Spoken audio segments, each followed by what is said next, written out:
to myself, what a wonderful world. All right, so what we're talking about today is investing. This will be the last, today is the 24th, yes, because March ends on Friday, right? March ends on Friday, and then we'll have a new topic for April. I would love to know from you, post-divorce, what are some of the things you struggle with money? Money was a big, not with money, in general, right? Money was a big one for me because my mind was really entrenched in that I couldn't do it by myself, that I needed a double income, that I was somehow less than and would always be catching up to people, that I wouldn't be able to provide for my daughter. I had a lot of mindset legacy stuff from culture, from being a woman, from society, from the jobs I work, from all of my experience, from my first family, from my friends. Just all of the experiences I had created a mindset where I just didn't believe that I was going to do better, be better, have more than combined. And I felt so vulnerable in that time and scared because your income for some of us is cut in half.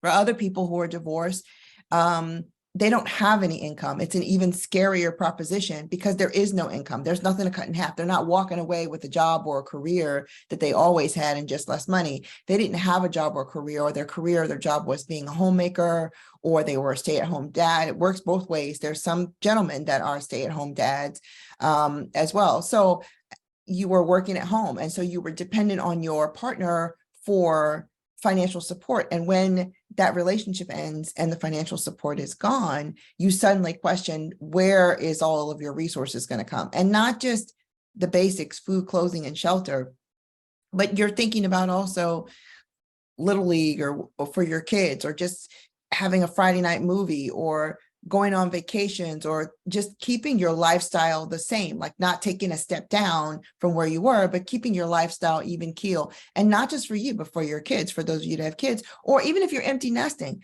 your kids are gone, you've been with this person your whole life, you are heading towards the second chapter of your life, and all of a sudden your income is cut in half, or you have no income. That is a devastating proposition. And, it's like I said, if we were back in the day where we were farmers and you could go out in the fields and pick your own food and grab some eggs from the chickens you had in the coop and, cut that chicken up and cook it and, sell the beef from the cow or milk for whatever. And if you, in farming country, when we had those skills, it was still a scary proposition, but at least you knew you would eat. And if you had to, you could sell a cow or milk or whatever and get money. Nowadays, you don't. If you go into the grocery store, nobody's giving you a quart of milk for free. You got to have money. Money is the currency of today. While people still do bartering in certain parts of the world, or negotiating or haggling in certain parts of the world, we don't really likely do that. You don't walk into McDonald's or Giant, the grocery store, or TJ Maxx and go, the price for this blouse is $1. Well, how, or $50, you don't go, how about I give you 30? And, we don't do that. We don't do that. So for, at least in our country, for a lot of the way it happens here, if you don't have money, you don't have currency or an energy to exchange. You don't have the exchange ability. And that is a scary proposition. So I get it. So I spent most of the month talking about money from a mindset perspective, because that in and of itself was debilitating to me. I was scared. I was scared to spend any money. I was scared to take money out of savings. I was scared to buy a house. I was scared to do anything. I just wanted to make it and save it or use it sparingly, because I didn't know what was coming down the pipeline, which is why I always say money is really a mindset game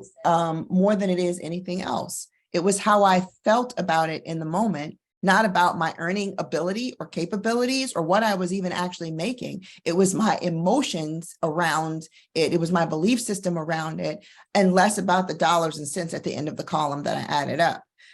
In theory, right?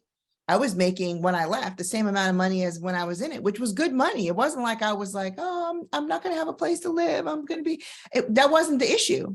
That wasn't the issue. I was just afraid of like not It felt like my security net was ripped out from under me. And that made me fearful to make other decisions, including things like investing or spending, buying a house, doing anything that cost like a big chunk of money.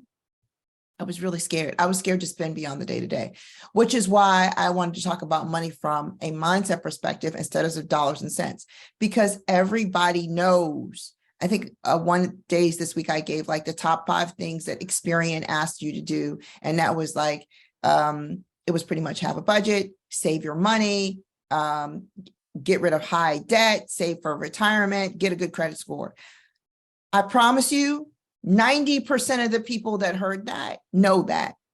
They already know that. I didn't say anything that was new, but the way in which our belief system processes that information makes us either engage or repel with that information, because it's not about dollars and cents.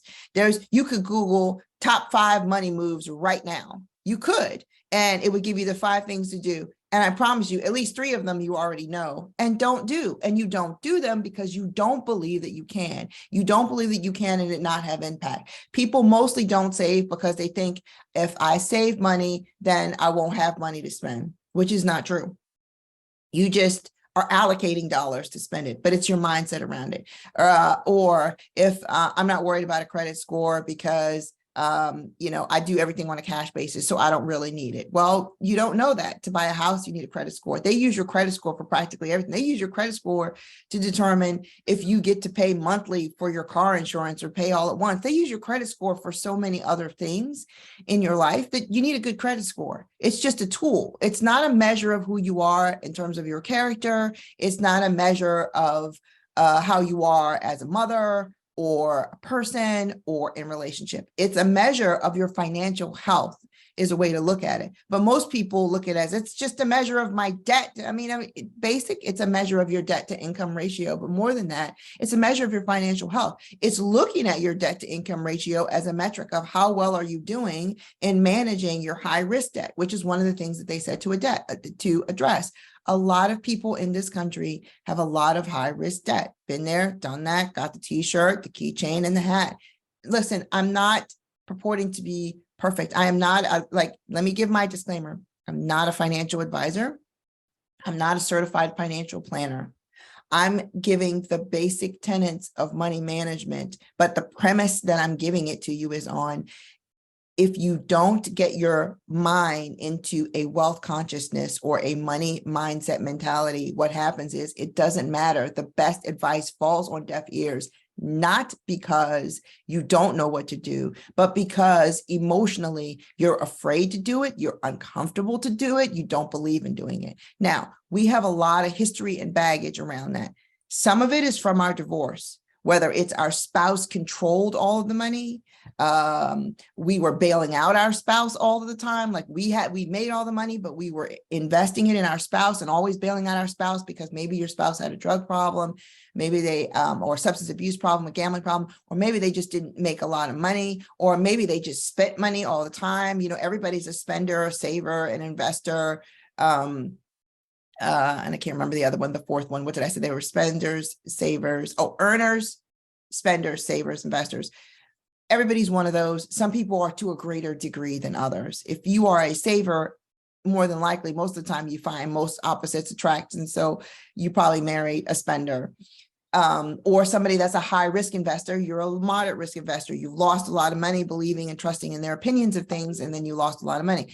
It can go a lot of ways in the equation, but the bottom line is most of us have a lot of money trauma from our divorce. And I say trauma, I mean that. Like there were things financially that hurt your belief system or impact your belief system. So coming out of divorce, you are less likely to take risk, to invest. You might become even a hoarder, or you might, or go the opposite. If you had no money, you spend all your money. If you had no savings, you might save all your money, like that's a hoarder of money.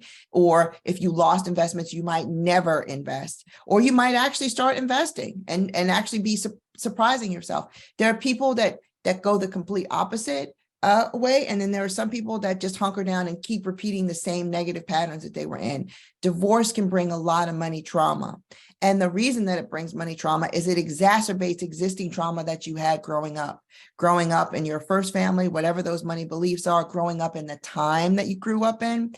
Have you ever talked to people from the Depression? There's a ton of people from the Depression era that are hoarders. There's a ton of people that are from the Depression era that don't do any type of risky investments. They barely do bonds. They'll do bonds, but they don't do anything. There's a ton of people from that era, if they're still living, your grandparents, that don't even believe in banks. They keep all their money in a shoebox, or they kept it someplace else. Like you have lots of people with backgrounds that impact their mindset, their belief systems, because this is what they lived through. They lived it. And you can't take that away from them. You can't shame them. You can't blame them. You can't make them wrong, because they have that. You have it too. It might look very different. We all have it. I want to talk about investing, but understanding your mindset, like what investing really means. So I want to talk about it from that perspective. I am not going to give you the latest stock tip. Like I said, I'm not a certified financial planner. I am not a day trader. I don't have any hot stock tips for you. I'm going to talk to you about an approach to think about when investing so that you can make the best decision for yourself. You want to pull off the lid on your money beliefs, because if you don't get to the bottom of that, those are the things that are guiding your money decisions. And if you are not aware of what they are, and you're not taking responsibility to deal with your trauma, to deal with your belief system around it, then you're going to be stuck making the same decisions you've always made, the way you've always made them, because those are your beliefs. And if you don't know what they are, they're guiding you almost like an invisible compass that you're not even aware of. So you want to become aware of this. Hi, Pam. And this is really important, and especially coming out of divorce, because it's easy to say, well, my marriage traumatized me to the point that I am so terrified to spend money, to invest money, to do anything with money other than hold on to it and hoard it, because I don't know what that guy's going to do. I don't know if he's ever going to give me child support. I don't know if he's ever going to give me alimony. I don't know if he's not going to sue me for alimony because I was supporting him. You may not know. But here's the thing, if you do not get under your own money beliefs, you got to get to a point where you're grounded, and it doesn't matter what he does. It doesn't matter. I promise you, however your marriage is, there's also historical evidence that you were probably living your life in a way that you were codependent on something else before you got married. The marriage just magnifies your belief system because there's a really intimate dynamic there, and it's going to show up in your life because that's what you believe. And more than likely, you attracted the kind of person in your life that supported that belief system, right? So I'll share from my own experience and give you guys a story so you can hold on to this. My mom was the anchor, right? She was that strong Black woman that was holding it down and doing all of this stuff. My father did work, but he worked sporadically. He was an entrepreneur. He was trying to do his own thing. He was a really, really smart man who couldn't get recognition and accolades in the business world as a Black man. And I think it frustrated the hell out of him. It made him angry. And so he was not a good employee. And as a consequence of him not being a good employee, he got a lot of jobs. He didn't keep a lot of jobs. So then he became an entrepreneur that was not so successful. He didn't really kind of find his sweet spot until he was, I think, more like late 30s and 40s. And then he ended up working for the city of Baltimore for many, many years. But that was after my parents' divorce. And in fact, I believe part of him getting that job with the city of Baltimore was because his safety net was gone. My parents were divorced. My mom was not going to be there anymore. She was not going to be an anchor for him. And part of that was the catalyst of him moving into, oh, snap, my rug has been pulled on me. I have to do that. So that's the backdrop of my money story. So what do I believe? You guys can probably already guess it. I got to do all the hard work and heavy lifting. I got to be the one to hold it down. I'm going to be the backbone of the relationship and the one that makes all the money. I'm going to be the one that has to be the anchor financially for all of that. And then rinse and repeat, right? You repeat what you know, what you see, what you believe. That's what I believed. That's what I repeated in my marriage. Same thing. Good people, you marry good people, but their belief system around money was very different than mine, or rather, it fit exactly into it. I married a gentleman who was an artist, and he always wanted to be an artist. I thought I was enamored with that. I thought that was just like the greatest thing. He's really following in his compass and his true path. Well, I'm repeating my parents' money story, right? I got this guy. My dad was really smart and gifted and talented and couldn't find his niche. I got this guy who's really smart and gifted and talented in the art who couldn't find his niche or didn't find his niche till later in life. Repeated the exact same story. But that's what I'm saying. I would be remiss in blaming that money story, trauma, drama on my marriage, because it started way before then. That was my money story, or how I thought it was supposed to be or looked, from childhood. So when you don't pull the lid off of your money beliefs, you are missing out on the greatest transformation you can have around money. Because if you don't know what you believe, then you don't know what you're doing when you're making these money decisions. That's exactly what it was. I had no idea that I was repeating my parents' story. No idea. It was lost on me. My mom probably saw it. My dad probably saw it. They probably even told me, but I wasn't listening because I was in love and I just thought that this was great. No idea. Completely went unconscious and dark on that story. And then this was one of the things, obviously, that caused strife. And it caused strife for two reasons. One, there was the reality in my marriage of the impact that that had. But two, I witnessed the strife that it caused in my parents, and I was literally recreating it moment by moment in my marriage. Same frustrations my mom had, I voiced and expressed and had. I was literally recreating it. When you are like aware of things like that, you get to unhook from that, step back and go, got it. The place I can take 100% responsibility is I actually got into a relationship that would trigger me in the same way that it triggered my mom. I literally repeated history in my own marriage around money. I literally repeated that. That is not fault or blame. It was the choice I made at the time because I was unconscious to my own money beliefs and story at that time. Nothing to be mad about, something to be aware of. So now, what do I believe? Well, I believe differently. I don't have to repeat my parents' story. I can create my own story. What's the story that I want to create? A partnership with finances, a shared vision with finances, shared goals with finances.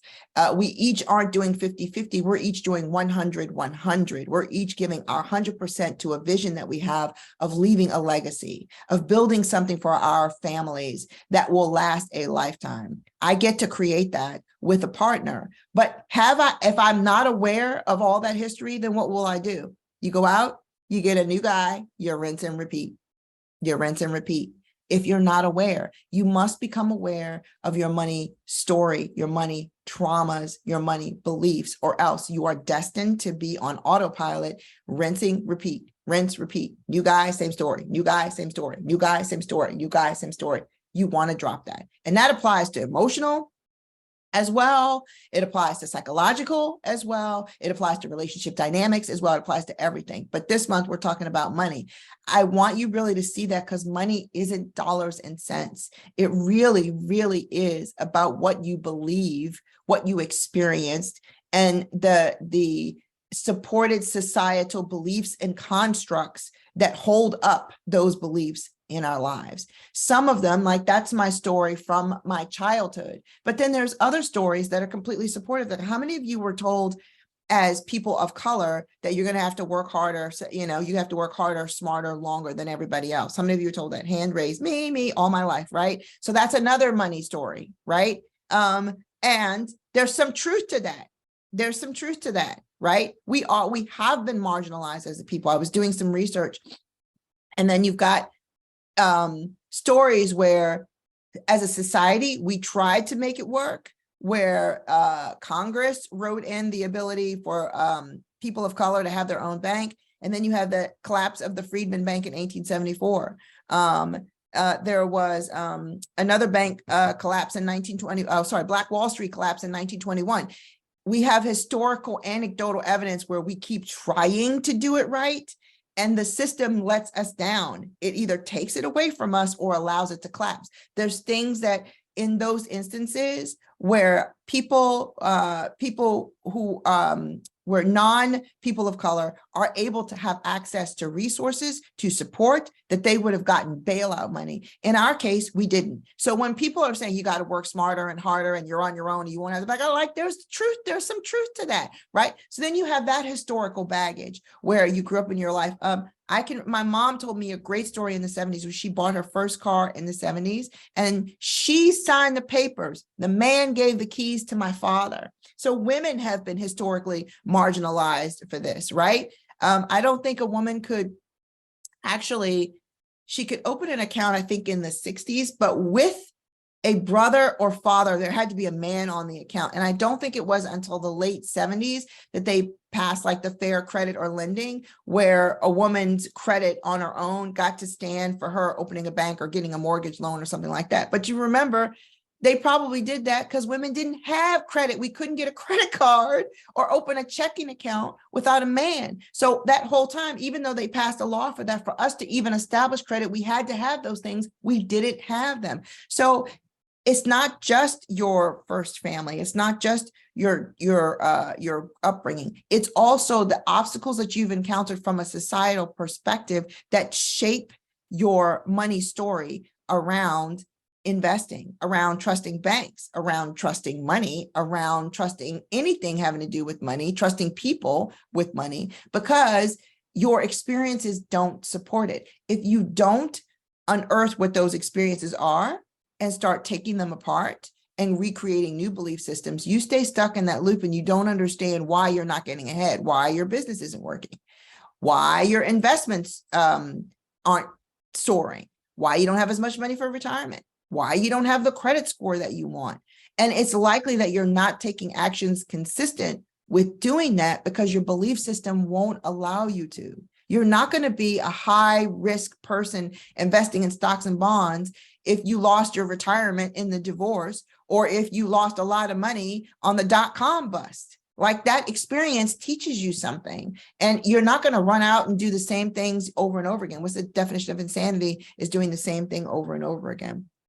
But I want to share with you, because the reason that we rely so heavily on the past and our experience is because that's what we're taught. The past teaches us. Like, most financial planners will look at history, historical times and trends to make financial predictions. The challenge with that is no financial prediction is foolproof. The reason it's not foolproof is because people can't predict minute events in history that change the course of the planet's trajectory, right? Same for you.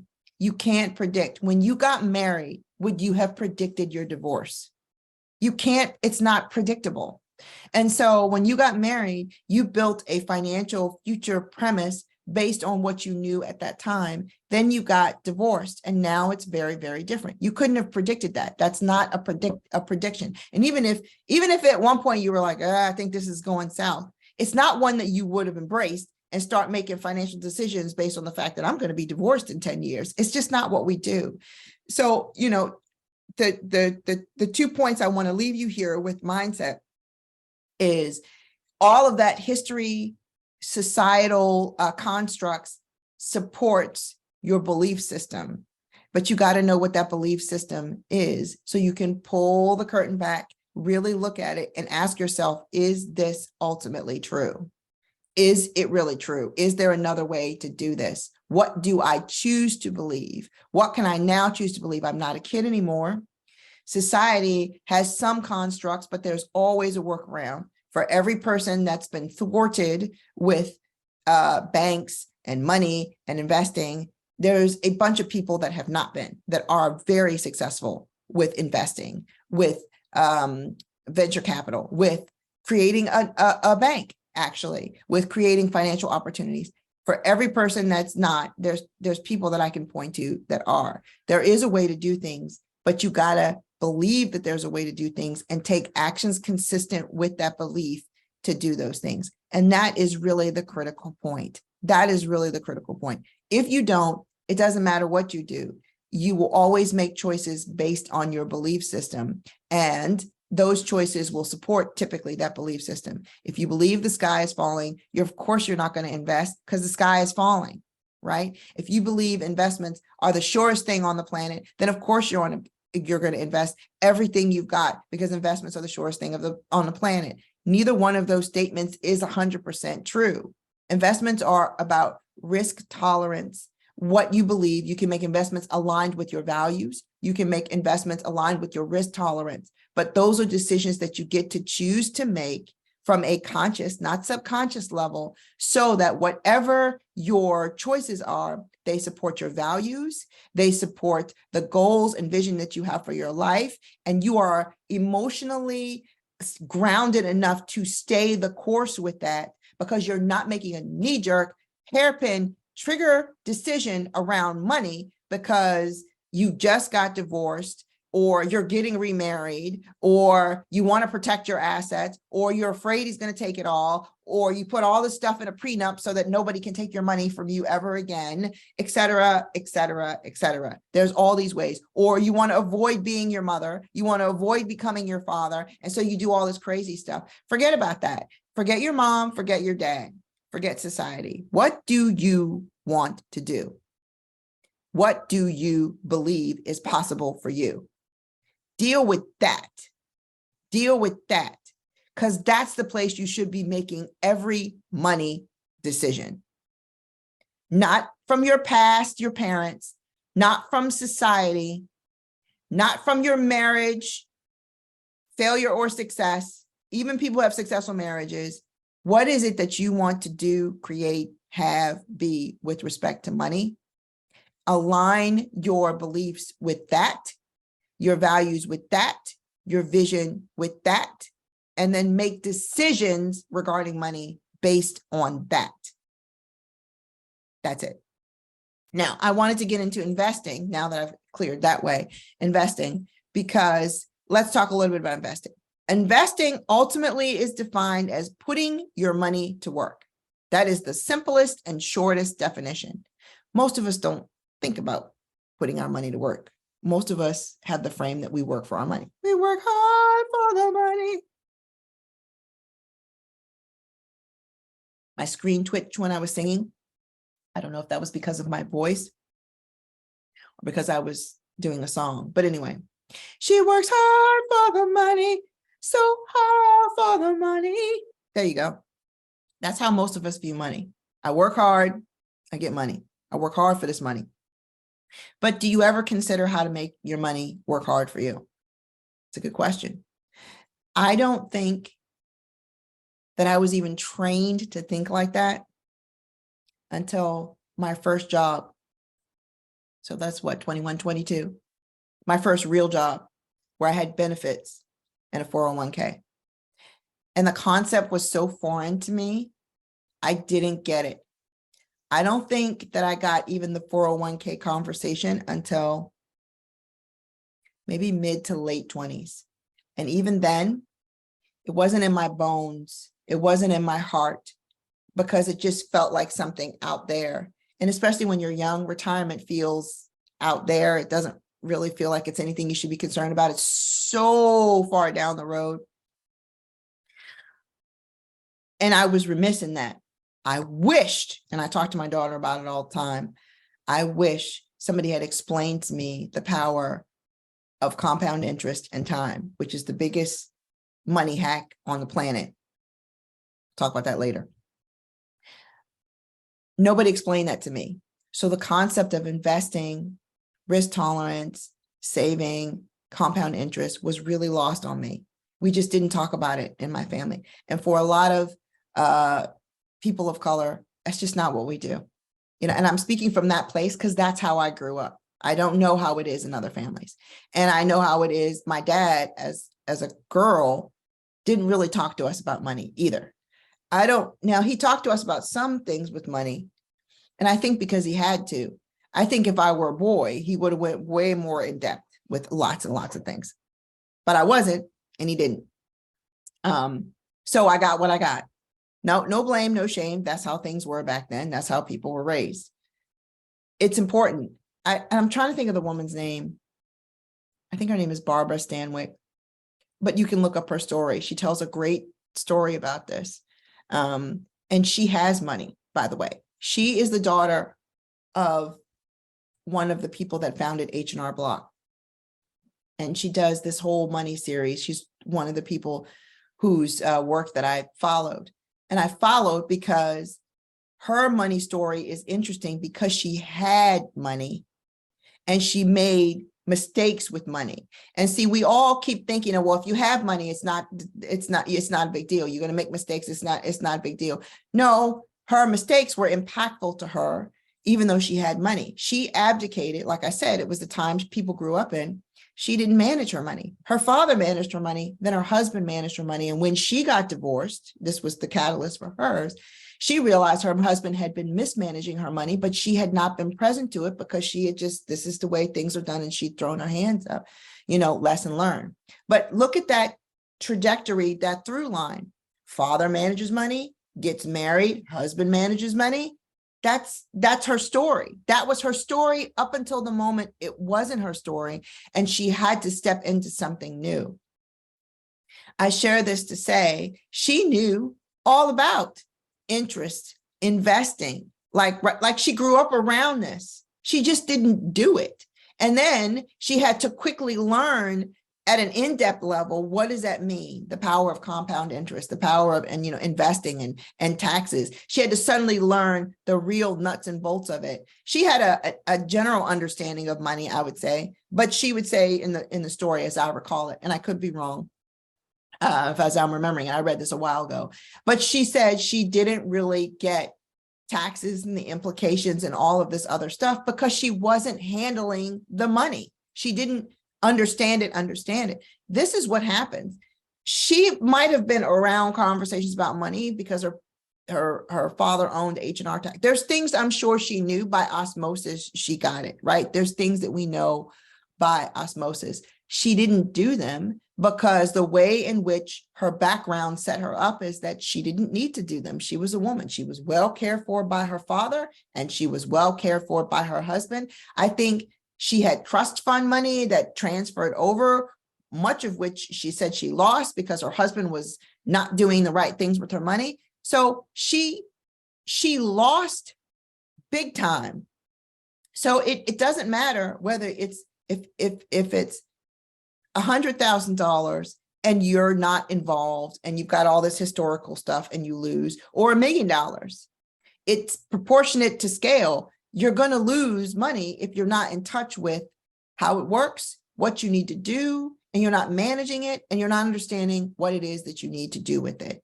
Investing is making your money work for you instead of you working for your money. That is the premise of retirement, that you get to buy back your time. I hadn't heard that premise either. So that was a new concept to me as well. I love this concept, right?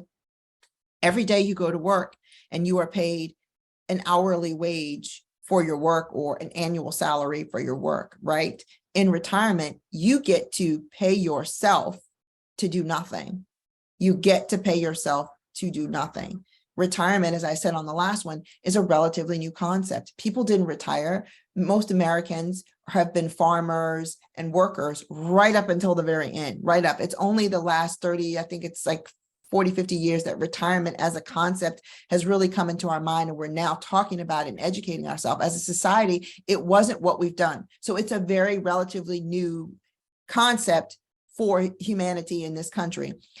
That's a good thing to know. That's why when I was 21, 22, 23, and people were talking about retirement and savings, my parents didn't have conversations with me about retirement and savings. We didn't talk about such things. We didn't really talk about money a lot, let alone retirement and savings. To have those seeds planted in you, even young, if it's not your upbringing, your trajectory, then what happens is the seeds don't take root. You don't get it until you get it. So investing is having your money work for you. I'm going to keep saying it. It's having your money work for you. Like, I want you to embrace the concept. Investing is your money working for you. Investing is not you going out to make a dollar. It's your dollars are put somewhere and they're making money all the time. Like the snap. This is the sound of money working for you. It's like coins dropping, right? Coins dropping. When you get good at investing, you get good at making choices around money that has your money pay you. It pays you dividends. It pays you profits. It pays you shares. It pays you interest. Whatever it is, it's paying you back. It's giving you the ability to do something. Now, one of the ways that you can make a massive investment in money is to make a massive investment in you. Everybody wants you to buy their stocks. Everybody wants you to buy their bonds.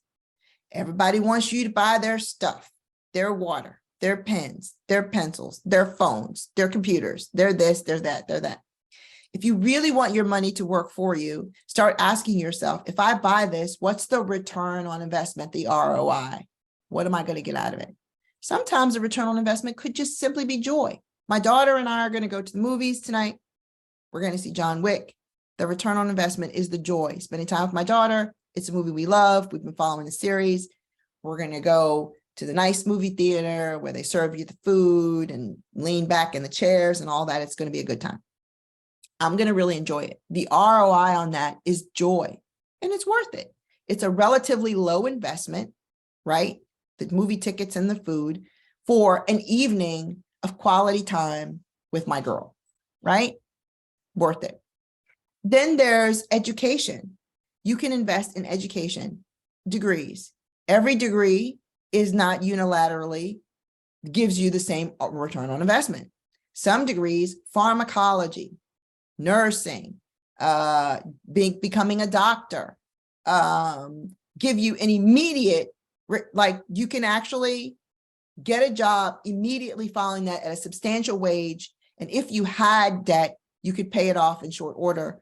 Those jobs are highly compensated at the end of graduation, right? Some college degrees are like that. They give you an immediate ROI. Degrees in, say, fine arts or classical music theory may or may not. Some of the arts degrees are highly competitive. They pick only like the top 10% to be in an orchestra or whatever. So unless you're going to go for that kind of career and really apply yourself and be stellar and excellent, that may not have the same kind of ROI. Or if you went for fine arts, but you want to teach, it does, but the return on investment is lower.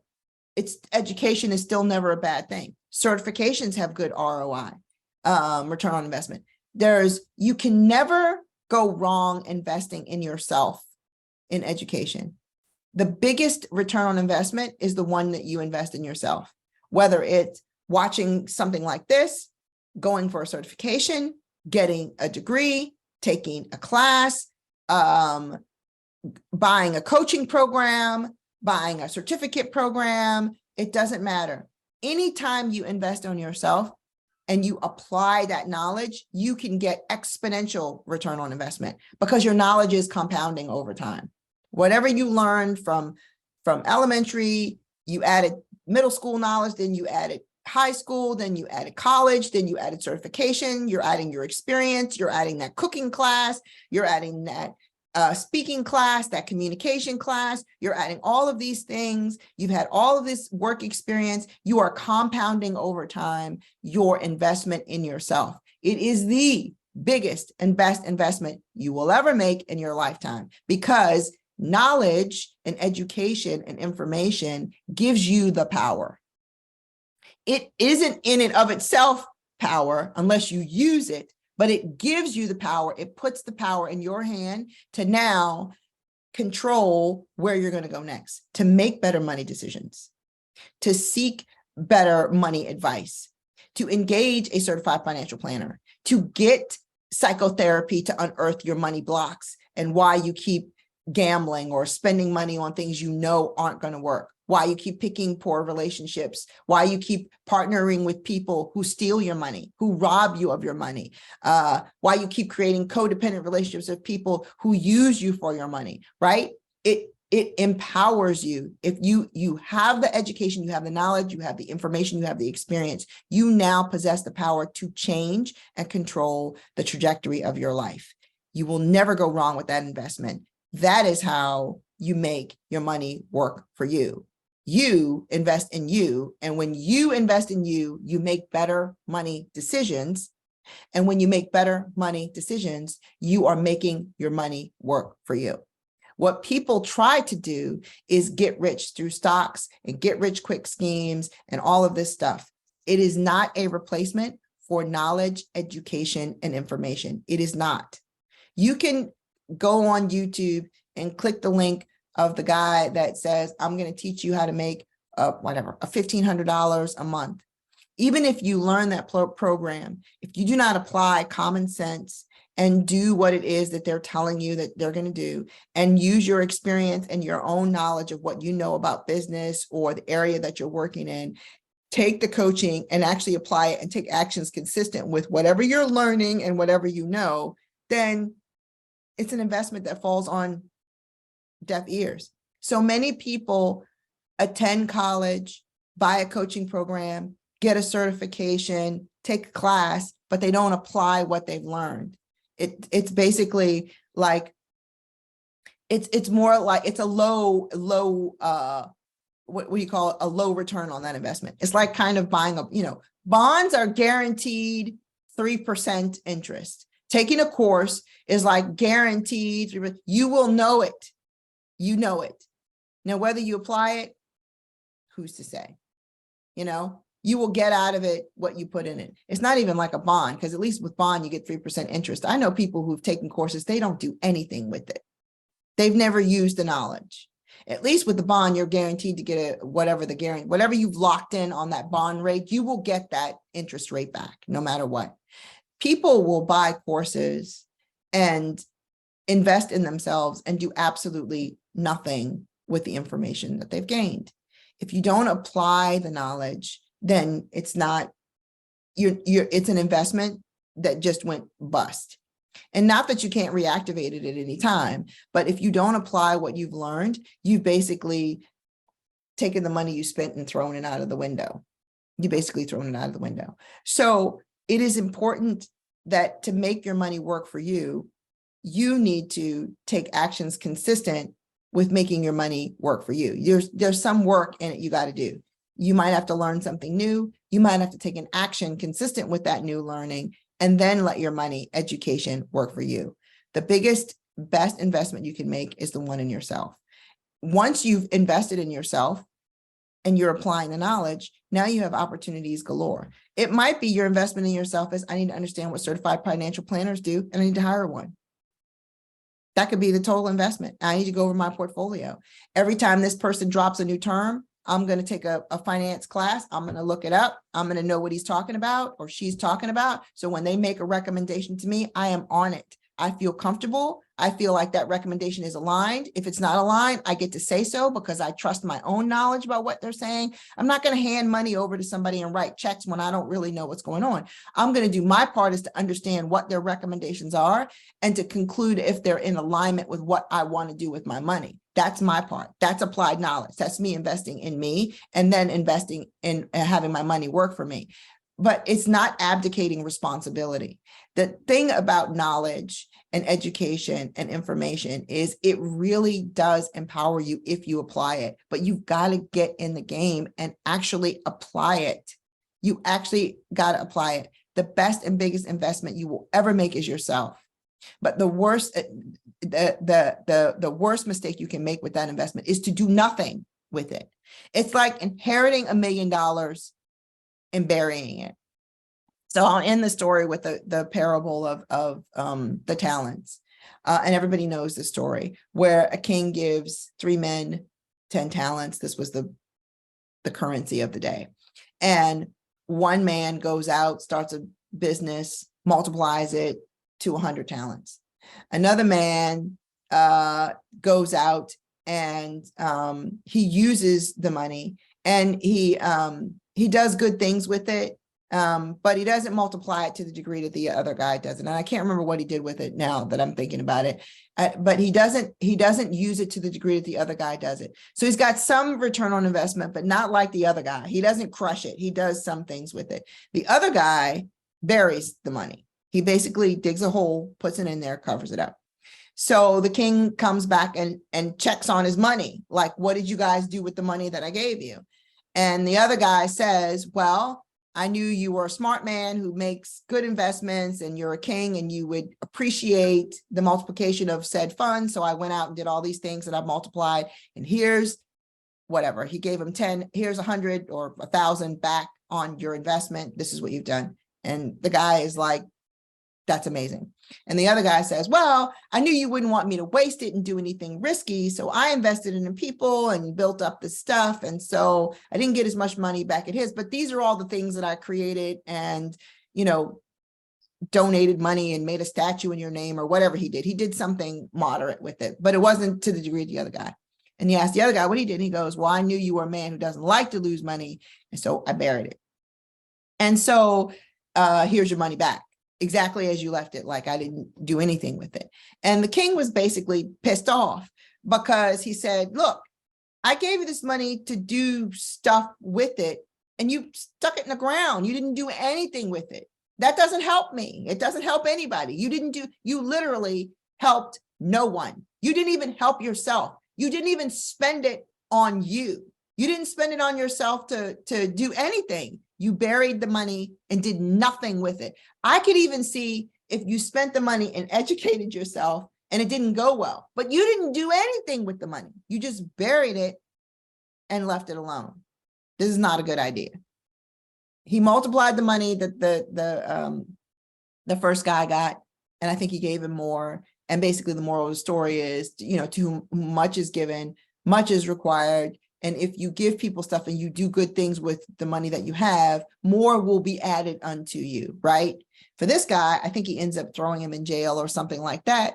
And the moral of that story is, if you don't do anything with what you've given, you are basically robbing yourself, basically, of a better life, better opportunities, better anything, because it ended up that he lost everything that was given to him, like the 10 talents, and he ended up in a worse situation than he was before. This is what I'm talking about. Investing is having your money work for you. The best investment you can make is in yourself. First thing you need to do is understand your own money story and how you make decisions. Invest the time, invest the money, invest the energy into counseling, into doing journal exercises, into doing prompts, into figuring out what your money trauma is. Set up a meeting and talk to your family about money. Why is it we've never talked about money? What do we think about money? What are our fears about money? That would be an illuminating dinner conversation. Sometimes you don't know. You don't know. Ask your parents or your brothers and sisters, what are their money stories? You will find an interesting correlation between the stories that you grew up with, the things that your parents said or didn't say, the things that they modeled or didn't model have had a profound impact on how you make money decisions, whether you know it or not. But it is a worthy exercise to invest the time, the energy, and the resources to get underneath at what is it that you grew up with that's guiding you that you never even thought about up until now. It's worth doing. So invest the time, energy, and money to find out your money story, what your money beliefs are, and what's holding you back around money. And there's 100,000 ways to do that. If you want some very specific things to do, just DM me on that. And then number 2, invest in yourself and educate yourself around money in today's society. What is your risk tolerance? Are you a person that prefers investing in stocks or investing in bonds or investing in people, investing in capital? What is it that has you feel comfortable, that is aligned with your values, so that you can have your money work for you? If you don't know, be in the inquiry of figuring that out, because you can't take actions consistent with your new money story if you don't know what actions it is you should be taking. It's so easy to get off the beaten track with this, where people they get paralyzed with fear and they do nothing. You don't invest, you don't save. There are people that aren't even doing the 3% match with their 401k on their company. That blows my mind. It's 3%. And if you can't afford 3%, you should be doing the 3%. That is like the minimum you should be doing. That's like a no-brainer. We should be looking at our credit score. We should be reducing our debt. We should have it. These are things everybody knows to do them, but if you're not doing them, there's something in the way. Go back to step one and figure out what is all this money story, money trauma, money drama that I've been carrying around, money baggage, that has been governing me to be in the money situation that I am today. And even if your money situation is good, but maybe you're at you have a precipice. I make good money, I have a budget and all that, and I can't seem to get out of debt. Or I make good money, I don't have a lot of debt, but I don't invest in anything. I am terrified of the stock market. I do very, very low risk, and I really want to get out of that. Or I invest everything, lose heavily, and then end up in this repeated cycle where I'm always trying to go for that big win. I'm always trying to do that get rich quick scheme. And so as a result, I always am flat. I don't have any money in any savings. I've made a lot. I can give you a laundry list. I've made a lot, but I don't have a lot because I keep investing in the wrong things. Really look at your patterns, because if you're not looking at your patterns, which is number one, then number two, you can't create and you're not investing in yourself. Number two, to invest in the things that you need to do, the education, get the information. Then number three, you can't take actions that are going to change your money destiny. You can't, because any action that you take on autopilot is going to yield the same results that they've always been yielding over all this time. This is what happens. If you don't know what your subconscious is telling you about money, then every action you take is related to those things, and you have no clue as to why you have what you have or don't have what you don't have. You need to figure that out. Then educate yourself so that you can do better, make different decisions, get more comfortable in your own skin, know what your money values are, know what your money goals are, know what your money commitments are, know where you're going to put your money, know that you've got a good foundation. This is where I'm educating myself. I can do those first 5 foundational things. I can make a budget. I can save money. I can invest for retirement, get rid of debt, and raise my credit score. I can do those 5 things, easy peasy. Or maybe all those 5 things are already checked off for you. Then what's next? But if you don't have a plan, a vision, and a commitment, a goal that you're working for, then you just kind of stay stuck in that space. The third one is to execute on that plan, that vision, that goal. That's what you're going to do. So the first thing you're going to do is unearth your money story, your money beliefs. What are they? How have they played out in your life? What's the impact that they've had? Are they true? Is this ultimately 100% like the sun rises in the east and sets in the west true? And look at it. Number 2, educate yourself. Get yourself information, education, get yourself connected with the right people to learn about money. You want to increase your comfort level being in the conversation. So many of us, I just gave you the story of we don't trust banks, or women have been marginalized. People who are foreign born that come over to this country, definitely marginalized. People tell them all kinds of stuff because they think they don't understand the language. We got all that baggage with us. Get educated. So when people are talking to you, it doesn't feel like deer in the headlights. You don't shrink back and you don't make any decision because of that.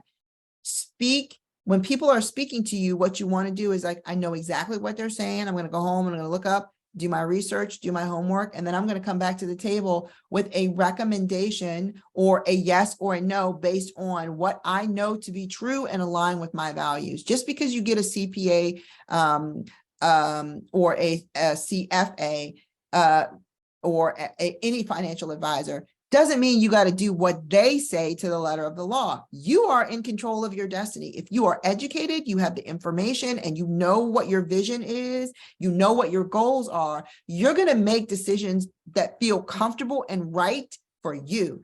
Not based on what your certified financial planner says, your ex said, your mom said, your dad said, all your financial trauma from kids when you lost all your money on the lemonade stand, or you lost all your money in whatever the stockmarket.com bust. You're going to be grounded in your decisions. You're going to have done the work to unearth what those things are, and you will have done the work to know where you're going to be going next and how you're going to get there. And you're going to seek the right advice. And then the third one is you're going to take action consistent with that, because you will have invested time, energy, money, resources into your own financial well-being, your own financial history, your own financial story, your own financial evolution, so that you can create your own financial economy. But you must make that investment. Nobody else can do it for you. The biggest mistake we make is abdicating responsibility, financial responsibility, to someone else, hoping that they are going to save us and help us make better decisions. It doesn't work like that. You got to do your work. The number one thing that you got to do is get intimate with your belief system, with your emotions around money, because that is what is running the show. Whether you are rich, whether you are poor. I told you the story about the woman. She was rich. She was the daughter of the H&R Block people, and she still abdicated responsibility, which landed her in trouble. It doesn't matter. You just make, if you make grand mistakes with $10,000, you're going to make grand mistakes with $1 million. It doesn't matter the number if your behavioral patterns and emotional state around money is the same. Whatever mistakes you made at 10,000, you will make at 100,000, you will make at 500,000, and you will make at $1 million, because emotionally and mentally you're in the same place. The only thing has changed is your numbers. And even with your numbers, you could have $1 million and lose $1 million 3 times over if you haven't dealt with these things. So number one, invest in, the whole premise of today is to invest in yourself. To recap, 1, time, money, energy, get to know your money story, your money beliefs, your money trauma, your money drama. What is running you? Number 2, educate yourself. Now that you know what the story is, you get to change it. You can change it, right? But educate yourself so you know what it is you want to change it to. You're creating goals, you're getting information, you know what it is or where it is you want to go. And 3, take actions consistent with where it is you want to go, because now you know how to get there. All right. Would love your feedback on this. Let me know if this was helpful, useful. If this was helpful or useful, share it out. Share it with someone that could use this information. That's number 1. Number 2, we are doing a Make Money Moves challenge. If you're an entrepreneur and you want to step up your game in entrepreneurship, Rachel Rogers, she is the author of Who Wants to Be a Millionaire, does a Make Money Moves challenge for entrepreneurs. Now, I will say the caveat is she does talk about people who just work on a 9-to-5 job. There's lots of things she talks about how to ask for a raise, how to get your facts and figures together. Again, she's educating you on how to make money moves. It's predominantly geared towards entrepreneurs, but I promise you, if you don't want to be an entrepreneur, but you really just want to think differently about money, get on the challenge. It's worth doing. It's only 5 days. I know a lot of challenges are 7 days. It's Monday through Friday next week, March 27th through the 31st. There is a link pinned to the top of my page. You can go there and do it. There's links posted all throughout the threads here. Register yourself, get in this challenge. She's really, really good. I highly recommend it. I've done the challenge. Really reframes how you think about money in relationship to yourself. And that's the idea that I'm really trying to pitch. And you get to take actions that actually generate additional income. So you want to be in that challenge. All right. Would love to hear from you. What are your biggest struggles, or what were your biggest struggles when coming out of a divorce? And what should our theme be for April? I'd love to do that. I'm thinking about doing something around fitness, bring into fitness, getting physically, emotionally, and mentally fit.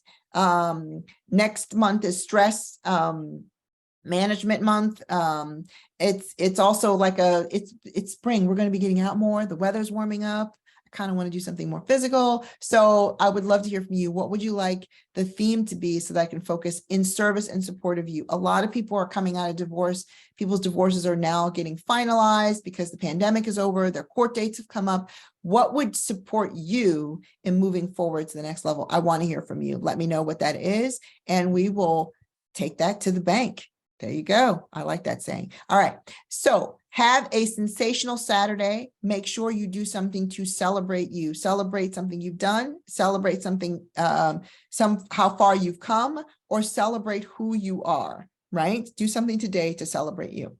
I myself am off to my class. You guys know I am going to work out. This is my Saturday workout day. So I'm going to go celebrate myself by doing a butts and guts class. Yeah, they named it that. I didn't name it that, but that's what it's called. So I'm excited.